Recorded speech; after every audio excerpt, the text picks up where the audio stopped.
2 years ago, a 37-year-old captain named Ibrahim Traoré ignited a revolution in the heart of West Africa. He rose from the ranks with a single, unbreakable promise to free his nation and, ultimately, the entire continent from the shackles of foreign domination. Tonight, Blue Nile Diaries unveils the epic saga of his meteoric ascent and the fanfare of his uncompromising Pan-African vision. From the moment he seized power in September 2022, Captain Traoré moved with the speed and precision of a desert storm. In a near-bloodless operation, he swept aside an outmoded regime, declaring that henceforth Burkina Faso would chart its own destiny. No longer would foreign armies patrol its soil. No longer would its gold flow unrefined into distant vaults. His first decree, a full mobilization of the people, transforming farmers, teachers, and shopkeepers into volunteers for the defense of the homeland. As recruitment surged by tens of thousands, a new spirit of unity and purpose electrified the nation. Yet his revolution was not merely military. Within months, Traoré nationalized the richest gold mines, wresting control from long-entrenched foreign companies. He commissioned a state-of-the-art refinery, capable of processing hundreds of tons of gold annually, ensuring that every ounce mined fueled hospitals, schools, and roads.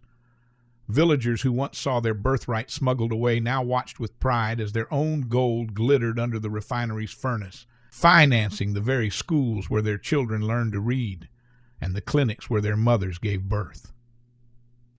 On the battlefield, he summoned the latest in drone warfare from Turkey while cultivating discreet partnerships with seasoned Russian strategists. His drones roared across the skies at dawn, hunting insurgent convoys. Under his command, the volunteers for the defense of the homeland became a force both feared and revered, a national army remade in the fiery image of its leader's ambition. Diplomatically, Traoré ripped down the old order with a flourish. He ordered the withdrawal of French troops, proclaiming that the era of neocolonial guardianship was over. In its place, he extended an open hand to Russia and Turkey, opening embassies and signing sweeping pacts that sent shockwaves through military and economic circles. He reached out even further, envisioning a triumvirate of military-led states, Burkina Faso, Mali, and Guinea, bound by a shared oath to defend Africa's sovereignty. Across town halls and radio broadcasts, he spoke of a federation that would stand as a bulwark against outside interference, its foundations built on mutual respect and African solidarity. But his dreams soared beyond alliances of force. He painted a vision of continental rebirth, textile mills humming with looms manned by skilled African artisans, vast irrigated fields yielding harvests to feed nations, digital hubs birthing startups that would rival Silicon Valley. He spoke of an economic autarky so powerful that no foreign power could leverage its hunger or thirst against it. Each speech crackled with the conviction that the continent's resources, its gold, its cotton, its people, were the wellspring of a grandeur yet unrealized. In every village square where his convoy passed, crowds waved flags emblazoned with his likeness. Young soldiers marched in perfect step, eyes ablaze with a sense of destiny. Entrepreneurs pitched bold new ventures in Khartoum and Lagos, inspired by the promise of tariffs lifted and borders open to Pan-African trade. Across social media, hashtags like Dawn of Africa and Traoré Vision trended, echoing his rallying cry, "We are the architects of our own fate."